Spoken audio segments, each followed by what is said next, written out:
ഭൂമിയിലെ ഏറ്റവും നിഗൂഢതകൾ നിറഞ്ഞ ഭൂഖണ്ഡം മഞ്ഞിനാൽ ചുറ്റിക്കിടക്കുന്നു. അതെ, അന്റാർട്ടിക്ക, ഭൂമിയിലെ ഏറ്റവും തണുത്ത പ്രദേശം. എന്നാൽ ഈ തണുപ്പിനുമുപരി കുറെ കാര്യങ്ങളുണ്ട് അന്റാർട്ടിക്കയിൽ. അവയിൽ ചിലതാണ് ഇന്ന് നമ്മൾ നോക്കാൻ പോകുന്നത്.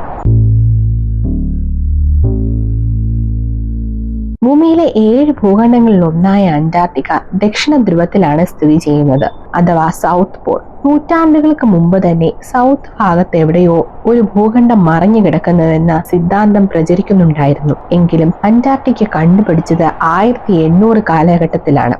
നിലം കാണാൻ പറ്റാത്ത അത്രയും മഞ്ഞ് മൂടിക്കിടക്കുന്ന പ്രദേശമാണ് അന്റാർട്ടിക്ക എന്ന് നിങ്ങൾക്കറിയാം. എന്നാൽ ഈ മഞ്ഞുപാളികളുടെ കട്ടി നമുക്ക് ഊഹിക്കാൻ കഴിയുന്നതിലും അപ്പുറമാണ്. ഏകദേശം 2 കിലോമീറ്റർ മഞ്ഞുപാളികളുടെ നീളമുണ്ടായിരിക്കും. അതിനിടയിലാണ് നിലം. ഭൂമിയിൽ ഏറ്റവും കൂടുതൽ കാറ്റ് വീശുന്ന സ്ഥലവും അന്റാർട്ടിക്ക തന്നെയാണ്. 1972 ഫ്രഞ്ച് ഫേസിൽ രേഖപ്പെടുത്തിയ ഏറ്റവും ഉയർന്ന കാറ്റിന്റെ വേഗത മണിക്കൂറിൽ 320 കിലോമീറ്റർ ആയിരുന്നു. അന്റാർട്ടിക്കയിലെ മഞ്ഞുപാളികൾ നിലവിൽ ലോകത്തെ മൊത്തം ഐസിന്റെ 90%, ശുദ്ധജലത്തിന്റെ 70% ഉൾപ്പെടുന്നു.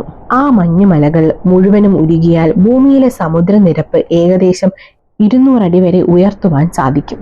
അന്റാർട്ടിക്കയുടെ ഉപരിതലത്തിൽ ഐസിന്റെ രൂപത്തിലല്ലാതെ ദ്രാവക രൂപത്തിലും ഒരിടത്ത് വെള്ളമുണ്ട്. ചെറിയ ഒരു കായലായി കാണപ്പെടുന്ന ഇതിനെ ഡീപ്പ് ലേക്ക് എന്നാണ് പറയുന്നത്.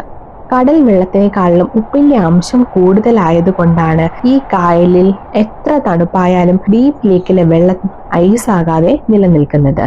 അന്റാർട്ടിക്കയെ നിയന്ത്രിക്കുന്നത് അന്റാർട്ടിക് ട്രീറ്റി സിസ്റ്റം എന്ന ഒരു സംഘടനയാണ്, ATS. ഇന്ത്യ ഉൾപ്പെടെ 48 രാജ്യങ്ങളിൽ നിന്നുള്ള പ്രതിനിധികൾ ഈ സംഘടനയിലുണ്ട്. അന്റാർട്ടിക്കയെ സംരക്ഷിക്കുക എന്ന ലക്ഷ്യത്തോടെയാണ് ഈ സംഘടന ഉണ്ടാക്കിയിരിക്കുന്നത്. ഒരു രാജ്യത്തിന്റെയും മിലിറ്ററിപരമായ പരീക്ഷണങ്ങൾ അവിടെ നടത്തുവാൻ പാടില്ല. പ്രകൃതിയെ ദ്രോഹിക്കുന്ന ഒരു തരത്തിലുള്ള പ്രവർത്തനവും അവിടെ അംഗീകരിക്കാറില്ല. -40°C ആണ് അന്റാർട്ടിക്കയിലെ ശരാശരി താപനില. മനുഷ്യവാസമില്ലാത്ത ഇവിടം 2 സീസണുകൾ മാത്രമേ കാണുകയുള്ളൂ, സമ്മറും വിന്ററും.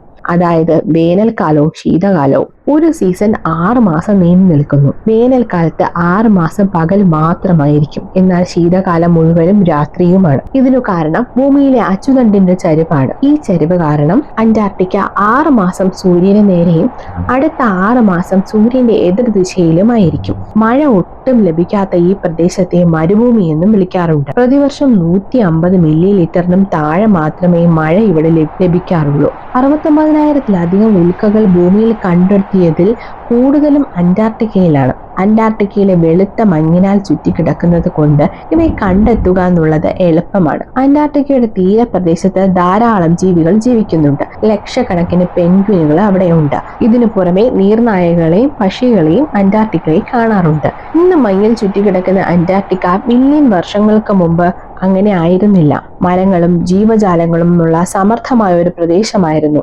ഡൈനോസറുകളുടെ ഫോസിൽ വരെ അന്റാർട്ടിക്കയിൽ നിന്ന് ലഭിച്ചിട്ടുണ്ട്. പിന്നീട് ഐസേജ് എന്ന പ്രതിഭാസത്തിനിരയായ അന്റാർട്ടിക്ക മഞ്ഞുകൊണ്ട് മൂടപ്പെട്ടു. ഐസേജ് തൊട്ട് ഇങ്ങോട്ടുള്ള കാലഘട്ടത്തിൽ അന്റാർട്ടിക്ക മഞ്ഞിനാൽ മൂടപ്പെട്ട് കിടക്കുകയാണ്. അന്റാർട്ടിക്ക എന്ന കൗതുക ലോകത്തെപ്പറ്റി നിങ്ങൾക്ക് മനസ്സിലായി എന്ന് കരുതുന്നു. ഇതിലും വ്യത്യസ്തവും രസകരവുമായ മറ്റൊരു വീഡിയോയിൽ കാണുന്നത് വരെ ബൈ ബൈ.